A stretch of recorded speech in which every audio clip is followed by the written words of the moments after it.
Good morning students. हम लोग biomolecule में मोनोसेकेराइड और डाइसेकेराइड पढ़े थे। पॉलीसेकेराइड स्टार्ट हुआ था कार्बोहाइड्रेट का टाइप्स पॉलीसेकेराइड, जिसके बारे में आपको ये बात बता दिए थे कि वो large number of monosaccharide units के मिलने से बनता है। एग्जाम्पल उसका हम लोग को डिस्कस करना था। सबसे पहला एग्जाम्पल है पॉलीसेकेराइड का सेल्यूलोज। देखिए, क्लास 7th में पहली बार बच्चों को सेल पढ़ाया जाता है बायोलॉजी में। क्लास 7th में बताया जाता है कि दो प्रकार का सेल होता है, प्लांट सेल, एनिमल सेल। दोनों में डिफरेंस पढ़ाया जाता है कि प्लांट सेल में सेल वॉल होता है, एनिमल सेल में कोई सेल वॉल नहीं होता है। तो ये जान जाइए कि प्लांट सेल का जो सेल वॉल है वो सेल्यूलोज के मिलने से बना हुआ है। तो इसमें लिखेंगे कि cell wall of plant cell is composed of cellulose. जो प्लांट सेल का सेल वॉल है वो सेल्यूलोज के मिलने से बना हुआ है। ऐसे कार्बोहाइड्रेट मेनली 3 टाइप का पढ़ाया जाता है क्लास 10th के बच्चों को, स्टार्च, शुगर और सेल्यूलोज। तो ये दिमाग में रखिए कि ये जो टाइप है सेल्यूलोज, उसको पचाने वाला एंजाइम ह्यूमन बीइंग के शरीर में नहीं है। अगर आपके अंदर सेल्यूलोज थोड़ा मात्रा में गया तो वो रफेज का काम करेगा, लेकिन जो भी प्लांट ईटर एनिमल होता है, जैसे गाय हो गया, बकरी हो गया, खरगोश हो गया, तो उन लोग में सेल्यूलोज एनर्जी देने का काम करता है। ह्यूमन बीइंग में सेल्यूलोज एनर्जी नहीं देता है। ह्यूमन बीइंग के शरीर में, मतलब ह्यूमन बीइंग में ऐसा एंजाइम ही नहीं है जो सेल्यूलोज को पचा सके। तो पहले तो लिख दिए कि सेल वॉल जो है प्लांट सेल का वो सेल्यूलोज से बना हुआ है। फिर लिख रहे हैं human being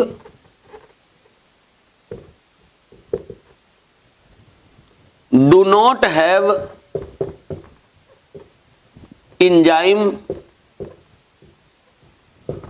to digest cellulose. अब देखिए, सेल्यूलोज के स्ट्रक्चर पे आना है। तो पिछले क्लास में आपको ग्लूकोज का साइक्लिक स्ट्रक्चर बताया गया था कि ग्लूकोज 2 प्रकार के साइक्लिक स्ट्रक्चर में होता है, एक होता है अल्फा फॉर्म, एक होता है बीटा फॉर्म। तो ये बीटा डी ग्लूकोज के मिलने से बना हुआ है। लिखेंगे it is composed of large number of beta D plus glucose units. बहुत सारा बीटा डी ग्लूकोज यूनिट्स आपस में मिलेगा तो ये सेल्यूलोज बनेगा। अब एक बीटा डी ग्लूकोज आपस में मिलेगा जिस बॉन्ड से, उस बॉन्ड को ग्लाइकोसाइडिक लिंकेज कहते हैं। ये पिछले क्लास में बता चुके हैं। तो यहां पे बहुत सारे बीटा डी ग्लूकोज यूनिट्स को जोड़ना है, तब ये सेल्यूलोज बनेगा। फिर लिखेंगे कि glycosidic linkage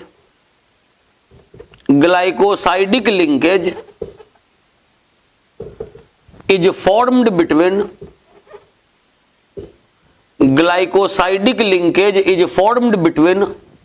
C1 of 1 beta D glucose and C4 of another beta D glucose।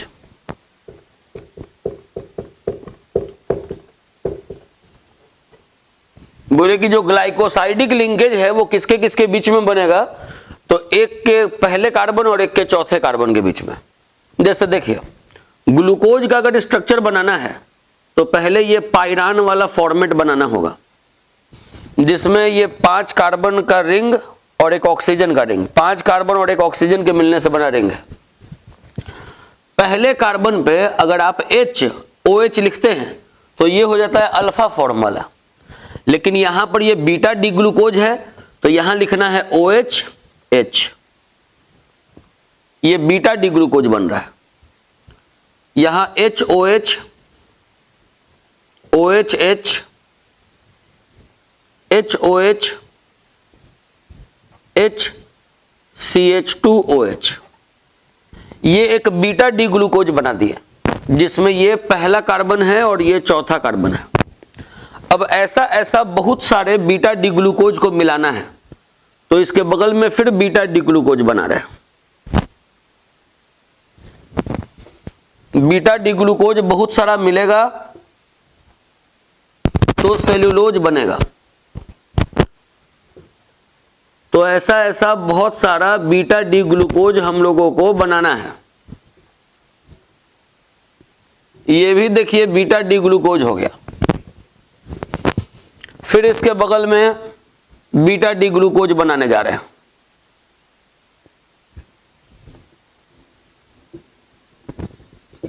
जिस बच्चे को alpha D glucose, beta D glucose, alpha D fructose, beta D fructose का स्ट्रक्चर क्लियर रहेगा, उनके लिए ये सब स्ट्रक्चर बच्चा का खेल है, कोई दिक्कत नहीं, आराम से वो बनाते जाएगा।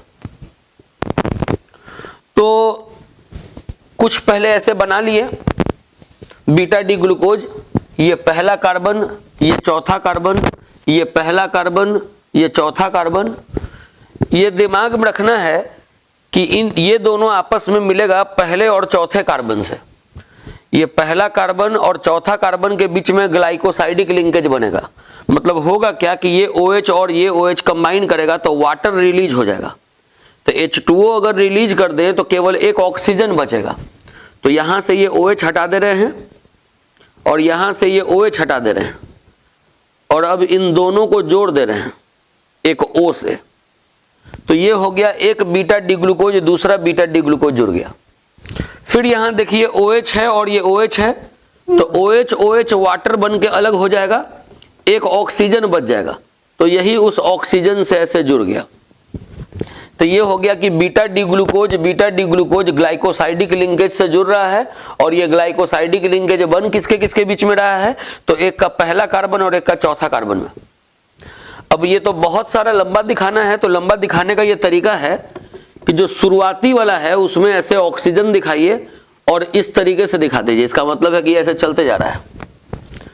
जो लास्ट वाला है इसमें भी इस तरीके से दिखाइए ऑक्सीजन, और दिखाइए कि ये इधर भी चलते जा रहा है। तो ये जो स्ट्रक्चर बन गया ये सेल्यूलोज का स्ट्रक्चर हो गया। सेल्यूलोज क्या है, तो एक प्रकार का पॉलीसेकेराइड है जो बहुत सारे लार्ज नंबर ऑफ मोनोसेकेराइड के मिलने से बना है। तो सेल्यूलोज किसके मिलने से बना है, तो बीटा डी ग्लूकोज के मिलने से बना है। और बीटा डी ग्लूकोज किस बॉन्ड से जुड़ा है, तो ग्लाइकोसाइडिक लिंकेज से जुड़ा है। ग्लाइकोसाइडिक लिंकेज कहां कहां बना है, तो एक का पहला कार्बन और एक का चौथा कार्बन के बीच में। अब इसके बाद सेल्यूलोज के बाद हम लोग जो अगला एग्जाम्पल पढ़ने जा रहे हैं वो है स्टार्च। तो सेल्यूलोज के बाद अब अगला हेडिंग दे देंगे स्टार्च।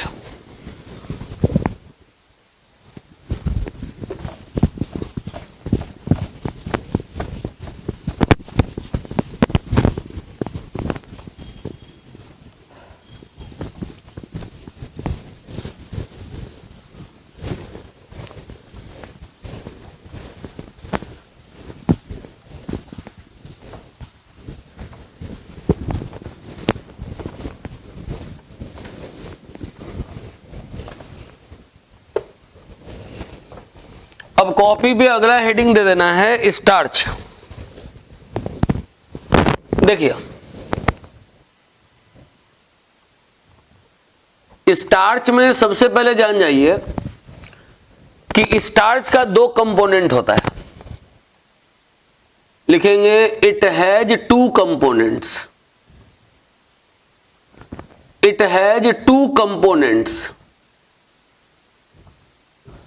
स्टार्च का दो कंपोनेंट होता है। एक का नाम है अमाइलोज और एक का नाम है अमाइलोपेक्टिन।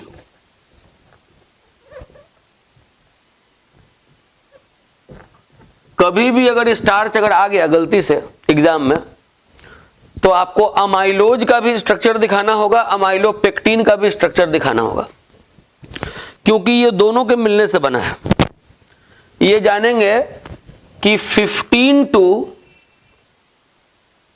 20% ऑफ स्टार्च जो है वो अमाइलोज के रूप में होता है, और 80 to 85% ऑफ स्टार्च जो है वो अमाइलोपेक्टिन के रूप में होता है। बोले कि स्टार्च का दो कंपोनेंट है, एक है अमाइलोज, एक है अमाइलोपेक्टिन। बताएं कि 50 to 20% ऑफ स्टार्च जो है वो अमाइलोज के रूप में होगा, और 80 to 85% स्टार्च जो है वो अमाइलोपेक्टिन के रूप में होगा। ये जो अमाइलोज है ये वाटर सॉल्यूबल कंपोनेंट है स्टार्च का, और ये जो अमाइलोपेक्टिन है ये वाटर इनसॉल्यूबल कंपोनेंट है। बोले कि जो अमाइलोज है ये वाटर सॉल्यूबल कंपोनेंट है, और ये जो अमाइलोपेक्टिन है ये वाटर इनसॉल्यूबल कंपोनेंट है। ये दोनों मिलके स्टार्च बनाया है। सबसे पहले जानेंगे अमाइलोज को। देखिए, अमाइलोज जो है लॉन्ग अनब्रांच्ड चेन है अल्फा डी प्लस ग्लूकोज का। मतलब कि alpha D glucose, alpha D glucose, alpha D glucose, alpha D glucose, alpha D glucose, alpha D glucose जुड़ते जा रहा है। कोई ब्रांचिंग नहीं, मतलब ये नहीं कि एक चेन किसी दूसरे चेन से जुड़ गया, ऐसा नहीं, मतलब कोई क्रॉस लिंकिंग नहीं बन रहा है। अमाइलोज लॉन्ग अनब्रांच्ड चेन होता है, जिसमें जो चेन है वो अल्फा डी ग्लूकोज के मिलने से बनता है। ग्लाइकोसाइडिक लिंकेज पहला कार्बन और चौथा कार्बन के बीच में बनता है, और कम से कम कितना अल्फा डी ग्लूकोज, तो कम से कम 200, अधिक से अधिक 1000, 200 से 1000 यूनिट होता है अल्फा डी ग्लूकोज का, जो आपस में लॉन्ग अनब्रांच्ड चेन बनाता है। तो ऐसे चेन को हम लोग अमाइलोज कहते हैं। तो अमाइलोज में पहले यही बात लिखेंगे कि it is long unbranched, it is long unbranched chain of alpha D plus glucose units. It is long unbranched chain of alpha D plus glucose units. Bracket में लिख दे रहे हैं 200 to 1000 यूनिट्स। ब्रैकेट में लिख दे रहे हैं 200 to 1000 यूनिट्स। इसी में लिखेंगे glycosidic linkage, glycosidic linkage is formed between C1 of 1 alpha D plus glucose. Glycosidic linkage is formed between C1 of 1 alpha D plus glucose and C4 of another alpha D plus glucose. पहले बताएं कि amylose क्या है, तो long unbranched chain है, मतलब एकदम straight chain, जिसमें अल्फा डी प्लस ग्लूकोज है बहुत सारा। कितना, तो कम से कम 200, अधिक से अधिक 1000। तो पहले इसको दिखा रहे हैं अल्फा डी ग्लूकोज वाले को। ये देखिए, अल्फा डी ग्लूकोज अगर बनाना है तो ऊपर देना है H, नीचे देना है OH। और यही इसके पहले जो सेल्यूलोज बनाए थे उसमें ऊपर दिए थे OH, नीचे दिए थे H, क्योंकि वो बीटा डी ग्लूकोज था। बाकी जैसे होता है HOH, OHH, HOH, HCH2OH, ये हो गया अल्फा डी ग्लूकोज, जिसमें ये पहला कार्बन, ये दूसरा कार्बन, ये तीसरा कार्बन, ये चौथा कार्बन, ये पांचवा कार्बन, ये छठा कार्बन। फिर देखिए, फिर बना रहे हैं ये alpha D glucose, HOH, HOH, OHH, HOH, HCH2OH, ये भी है अल्फा डी ग्लूकोज, जिसमें ये पहला कार्बन, ये दूसरा कार्बन, ये तीसरा कार्बन, ये चौथा कार्बन, ये पांचवा कार्बन, ये छठा कार्बन। फिर देखिए,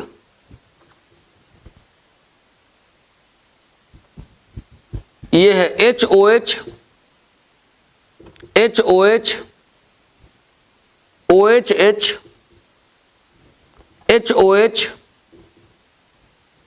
HCH2OH, ये हो गया पहला कार्बन, ये दूसरा कार्बन, ये तीसरा कार्बन, ये चौथा कार्बन, ये पांचवा कार्बन, ये छठा कार्बन। तो ये अल्फा डी ग्लूकोज है। अब करना क्या है कि ये जो पहला कार्बन है और ये जो चौथा कार्बन है, इसके बीच में ग्लाइकोसाइडिक लिंकेज बनाना है। तो ये OH और ये OH वाटर बन के रिलीज हो जाएगा, बच जाएगा केवल ऑक्सीजन। यहां भी ये OH और ये OH वाटर बन के रिलीज हो जाएगा, बच जाएगा केवल ऑक्सीजन। तो यही ग्लाइकोसाइडिक लिंकेज है। ऐसे दिखा देंगे कि ऑक्सीजन, और यूं दिखा देंगे कि आगे जुड़ते जा रहा है।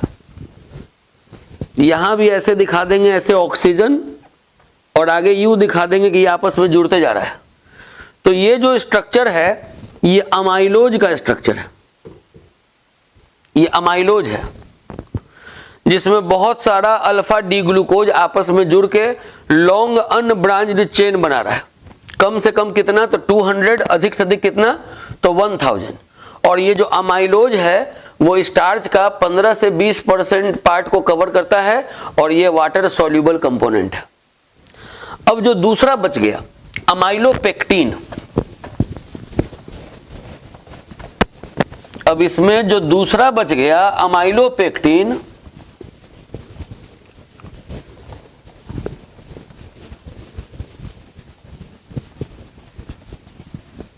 उसको देखिए।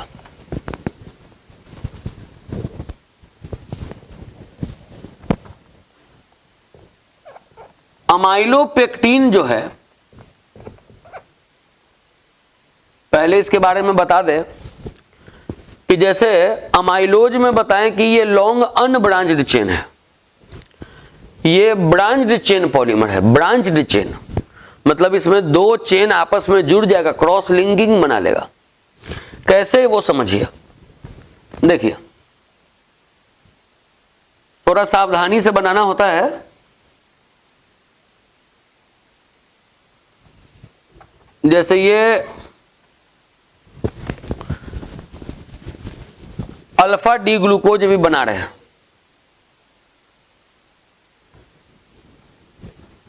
बार बार मिटाना इसलिए पड़ रहा है क्योंकि ये जो अमाइलोज है, इसी को हम अमाइलोपेक्टिन में चेंज कर देंगे।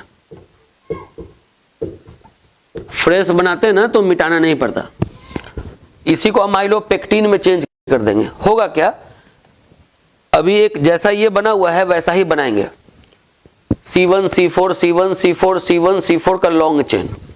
ये भी है दूसरा C1 C4 C1 C4 C1 C4 का लॉन्ग चेन। दो चेन आपस में जुड़ जाएगा, एक का C1 और एक का C6 से। ये जो C6 का OH है और जो C1 का OH होगा, वो OH OH वाटर बन के अलग हो जाएगा, ग्लाइकोसाइडिक लिंकेज बन जाएगा। मतलब यहां से OH हटा दिए, O बना दिए, H बना दिए। अब देखिए, दिखा देते हैं।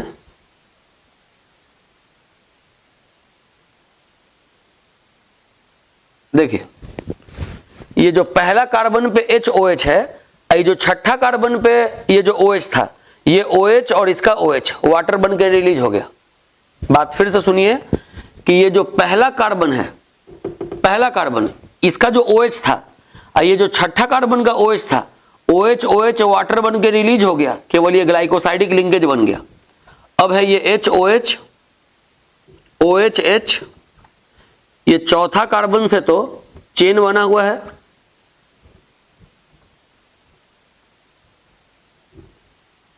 इस तरीके से ये तो चेन बना हुआ है, ये हो गया H O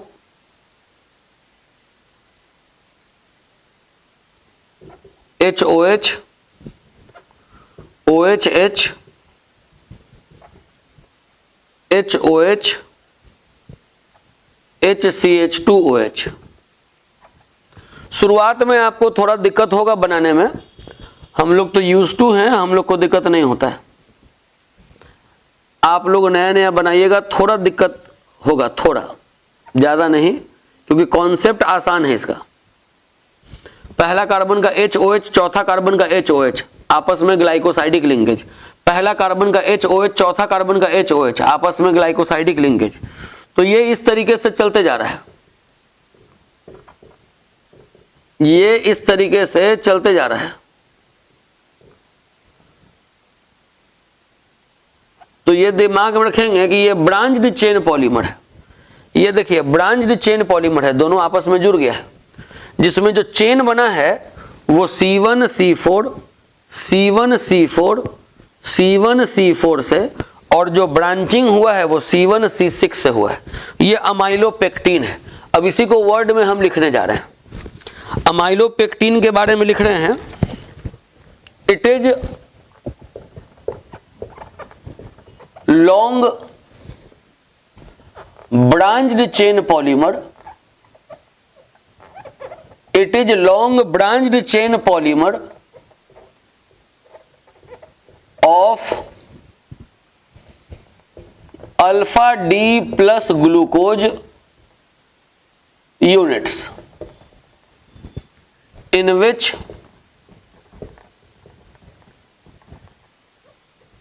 chain is formed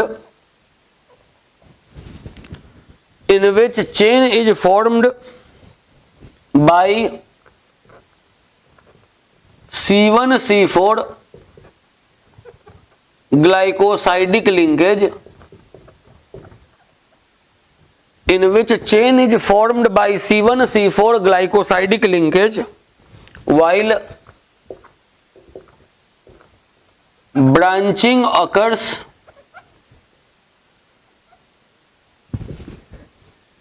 at C1C6 glycosidic linkage. तो ये अमाइलोपेक्टिन भी आपका कंप्लीट हो गया। एक बार इसको पहले आप अच्छे से नोट कर लीजिए, फिर आगे बताते हैं। इसके बाद अब एक इंपॉर्टेंट क्वेश्चन बताने जा रहे हैं आपको, जो कार्बोहाइड्रेट से बहुत बार एग्जाम में आया हुआ है। क्वेश्चन लिखिएगा, what do you mean by inversion of sugar.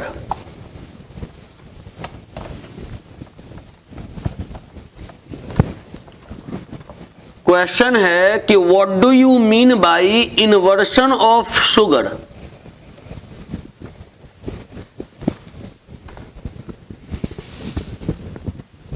लिखेंगे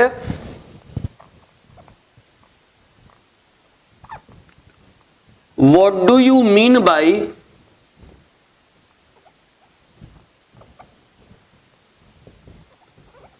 inversion of sugar। देखिए जानेंगे कि जो खाने वाला चीनी है सुक्रोज, ये एक डेक्स्ट्रो रोटेटरी कंपाउंड है, डेक्स्ट्रो नेचर का कंपाउंड है, मतलब प्लेन ऑफ पोलराइज्ड लाइट को क्लॉकवाइज डायरेक्शन में घुमाने वाला कंपाउंड है। लेकिन जब इसको हाइड्रोलाइज करते हैं तो इक्विमोलर मिक्सचर बनाता है ये अल्फा डी ग्लूकोज का और बीटा डी फ्रुक्टोज का।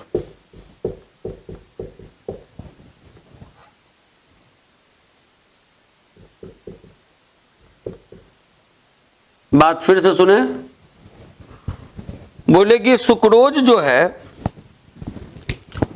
एक प्रकार का डेक्स्ट्रोरोटेटरी कंपाउंड है। जब इसका हाइड्रोलाइसिस करते हैं मोलर मिक्सचर बनाता है अल्फा डी ग्लूकोज का और बीटा डी फ्रुक्टोज का। ये वाला जो कंपाउंड है वो लेवोरोटेटरी नेचर का है। तो देख क्या रहे हैं हम लोग कि इसका रोटेशन चेंज कर गया। ये डेक्स्ट्रोरोटेटरी वाला लेवोरोटेटरी वाला कंपाउंड का फॉर्मेशन किया।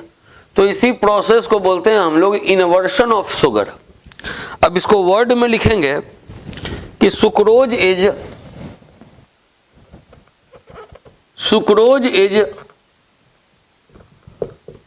Dextrorotatory compound.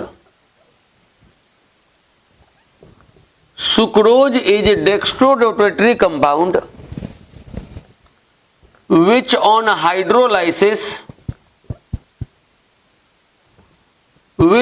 hydrolysis gives equimolar mixture of alpha D glucose and beta D fructose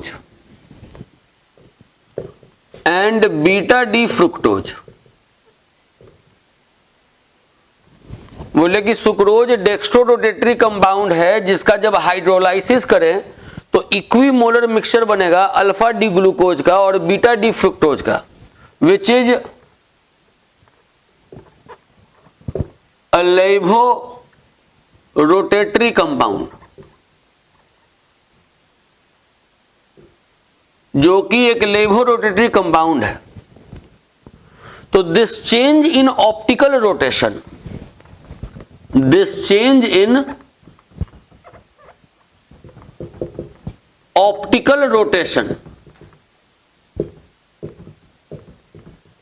that is from dextro rotation to levo rotation.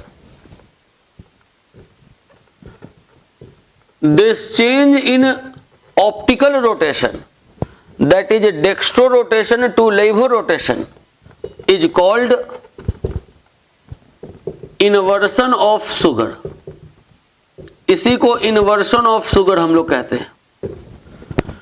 तो ये हम लोगों का कार्बोहाइड्रेट टॉपिक पूरा कंप्लीट हो गया। इस चैप्टर में हम लोग को 4 टॉपिक पढ़ना है। सबसे बड़ा टॉपिक कंप्लीट हो गया, कार्बोहाइड्रेट। अब इसके बाद हम लोग को पढ़ना है कि न्यूक्लिक एसिड, विटामिन्स और उसके बाद पढ़ना है प्रोटीन। तो 3 टॉपिक अभी और बचा। एक बच गया न्यूक्लिक एसिड, एक बच गया विटामिन्स और एक बच गया न्यूक्लिक एसिड बताएं, विटामिन्स और प्रोटीन, ये 3 टॉपिक बच गया। तो अब इसके अगले क्लास में हम लोग पढ़ेंगे न्यूक्लिक एसिड। आज के लिए इतना ही, एनफ फॉर द डे।